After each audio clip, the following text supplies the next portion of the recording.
Hello friends, Maldives Sri Lanka trip వెళ్ళాం కదా. Last week మీరు నా వీడియోస్ షార్ట్స్ చూసుంటారు. షార్ట్స్ అని అప్లోడ్ చేశాను నేను యూట్యూబ్లో, ఇన్స్టాలో. సో ఎక్కడెక్కడికి వెళ్ళాను, ఎలా వెళ్ళాము, ఎక్కడ స్టే చేసాము. Pure vegetarians. సో వెజిటేరియన్స్ అయితే కనుక మీరు ఫుడ్ ఎలా తిన్నారు ఏంటని చెప్పి అడిగారు. నేను ఒక చిన్న వ్లాగ్ చేద్దాం అనుకుంటున్నాను దీని మీద. బెంగళూరు నుంచి శ్రీలంక నుంచి మాల్దీవ్స్ వెళ్ళాము. సో మా జర్నీ ఫస్ట్ 30th January ఇక్కడ బయలుదేరాము. శ్రీలంకన్ ఎయిర్లైన్స్లో మా హస్బెండ్ 2 and 4 టికెట్స్ అని బుక్ చేశారు.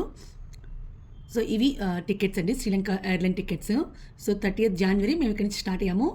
నెక్స్ట్ ఇక్కడ నుంచి మాల్దీవ్స్, నెక్స్ట్ మళ్ళీ రిటర్న్ జర్నీ మాల్దీవ్స్ నుంచి శ్రీలంక నుంచి బెంగళూరు టికెట్స్ శ్రీలంకన్ ఎయిర్లైన్స్లో బుక్ చేశారు. మొత్తం టికెట్స్ రూమ్స్ బుకింగ్ అంతా మా హస్బెండే చేశారు. ఇది బ్యాగేజ్ చెక్ ఇన్ టికెట్స్. ఇప్పుడు శ్రీలంకలో మేము ల్యాండ్ అయ్యండి. ల్యాండ్ అయిన తర్వాత రూపీస్ అక్కడ చెల్లదు. సో ఆ రూపీస్ నుంచి మీరు కరెన్సీ ఎక్స్చేంజ్ చేసుకోవాలి.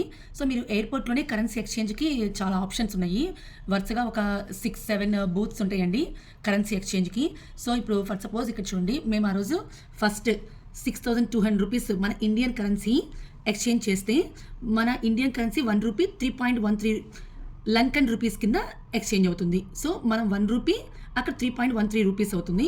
సో మేము ఇప్పుడు 6,200 మన ఇండియన్ కరెన్సీ ఎక్స్చేంజ్ చేస్తే మాకు 19,406 రూపీస్ లంకన్ రూపీస్లో, శ్రీలంకన్ రూపీస్లో 19,406 రూపీస్ వచ్చిందన్నమాట. సో మనం ఎక్కడికి వెళ్ళాలన్నా శ్రీలంకలో ఈ కరెన్సీ, అదే మాల్దీవ్స్కి అయితే కనుక డాలర్స్, శ్రీలంకలో లంకన్ కరెన్సీ ఎక్స్చేంజ్ చేసుకోవాలి. సో మన ఇండియన్ కరెన్సీ అక్కడ చెల్లదు. నెక్స్ట్ మేము అక్కడ శాంకరీదేవి, శ్రీలంక శాంకరీదేవి శక్తిపీఠం, మొదటి శక్తిపీఠం అండి. ఆ శక్తిపీఠం దగ్గరికి వెళ్దాం అనుకున్నాము ఫస్ట్ డే. సో మా ప్లాన్ ఫస్ట్ శ్రీలంకలో శాంకరీదేవి టెంపుల్కి వెళ్ళడానికి. అక్కడ మేము ఎయిర్పోర్ట్ టూరిస్ట్ డ్రైవర్స్ అసోసియేషన్ ఉందండి.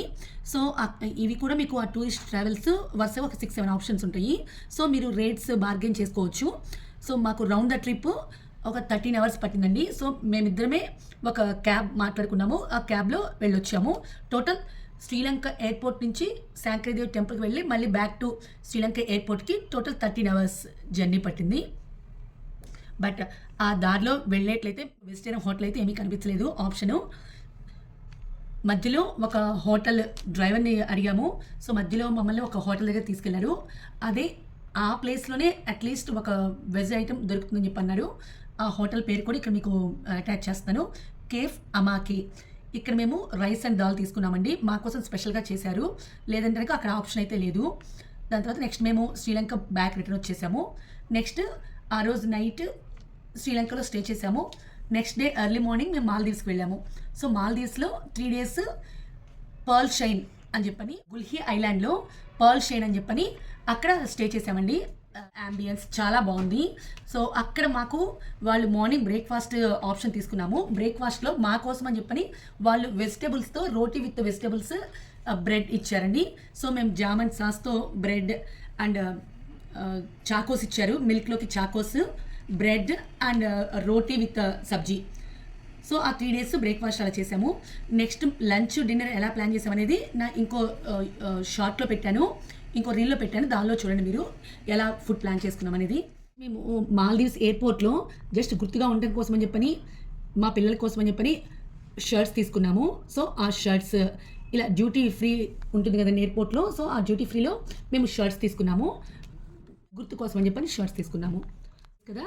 నేను ఒక రీల్ కూడా పెట్టాను దీని మీద. శ్రీలంకలో బుద్ధుడిది ఫేమస్ టెంపుల్ ఉందండి, గంగరామయ్య టెంపుల్. బోధి వృక్షం కింద 2000 సంవత్సరాల క్రితం బుద్ధ చేసుకున్నారంట. ఆ రోజు మేము శ్రీలంకలో లోకల్ ట్రిప్ వెళ్ళిన రోజు 78th independence day, Sri Lanka 78th independence day. So ఆ ప్రెసిడెంట్ కదా, శ్రీలంకన్ ప్రెసిడెంట్ని చూసాము. లక్కీగా మేము వెళ్ళింది లాస్ట్ మాదే అండి టెంపుల్ దర్శనం. దాని తర్వాత క్లోజ్ చేశారు. ఆ రోజు మిస్ అయ్యి ఉంటే కనుక మేము ఆ టెంపుల్ చూడగలిగే వాళ్ళం కాదు. లక్కీగా మాకు దర్శనం అయింది. నెక్స్ట్ మనందరికీ బాగా పరిచయమైన, అందరికీ బాగా తెలిసిన A to B Adyar Anand Bhavan కొలంబోలో. శ్రీలంకలో అయితే వెజిటేరియన్ రెస్టారెంట్స్ అస్సలు దొరకలేదండి. A to B Adyar Anand Bhavan కొలంబోలో ఉంది. సో 6 days తర్వాత మేము హోటల్కి వెళ్ళి రెస్టారెంట్లో మంచిగా వెజిటేరియన్ ఫుడ్ తిన్నాము. సో ఫుడ్ క్వాలిటీ బాగుంది, కాస్ట్ కూడా రీజనబుల్గా అనిపించింది. నెక్స్ట్ ఆ రోజు అడియార్ ఆనంద్ భవన్ తర్వాత మేము శ్రీలంక లోకల్ ట్రిప్ వెళ్ళాము. ఆ ట్రిప్ ఫొటోస్ వీడియోస్ అన్ని నేను రీల్లో అప్లోడ్ చేశాను. Evening lotus tower, south Asia's tallest lotus tower కొలంబోలో ఉందండి. సో అది కింద నుంచి మనం చూసి ఫొటోస్ తీసుకుని రావచ్చు. బట్ మనం హైట్ పైకి వెళ్ళి 26th ఫ్లోర్కి వెళ్ళి చూస్తే మనకి నైట్ వ్యూ చాలా బాగా కనిపిస్తుంది. ఆ నైట్ వ్యూ కోసం అని చెప్పని మా హస్బెండ్ ఆ టికెట్స్ తీసుకున్నారు. చాలా బాగుంది వ్యూ అయితే. తప్పకుండా చూడాల్సిన ప్లేస్ అండి. సో శ్రీలంక లోకల్ టూర్ చాలా బాగుంది. టికెట్ $20. అక్కడ లోపల పిక్సెల్ ఎక్స్పీరియన్స్ అండ్ శ్రీలంక గురించి లోపల చూపిస్తారు. దానిలో 24th floor, I think 22nd ఫ్లోర్లో రొటేటింగ్ హోటల్ కూడా ఉందండి. ఇది తప్పకుండా విజిట్ చేయండి, చూడాల్సిన ప్లేస్. ఓన్లీ ఆ హోటల్కి కనుక వెళ్తే మీరు ఈ టికెట్స్ పర్చేజ్ చేయాల్సిన అవసరం లేదు. బట్ మీరు పైనుంచి వ్యూ చూడాలంటే మాత్రం కంపల్సరీ ఈ టికెట్స్ తీసుకొని వెళ్ళాలి. అదండి సింపుల్గా నా దగ్గర రిటర్న్ జర్నీ అయిన తర్వాత ఉన్న కొన్ని టికెట్స్తో నా దగ్గర ఉన్న ఇన్ఫర్మేషన్తో మీకు చెప్తున్నాను. వీటికి సంబంధించిన ప్లేసెస్ అన్నీ మీకు ఫొటోస్ అటాచ్ చేస్తాను వీడియోలో, తప్పకుండా చూడండి. అంతే ఫ్రెండ్స్, ఈ వీడియో కనుక మీకు నచ్చినట్లయితే లైక్, షేర్ అండ్ కమెంట్ చేయండి. నెక్స్ట్ వ్లాగ్లో కలుద్దాం. Until please keep watching my channel Vasudha's World. Thank you friends. Bye bye. See you in the next video.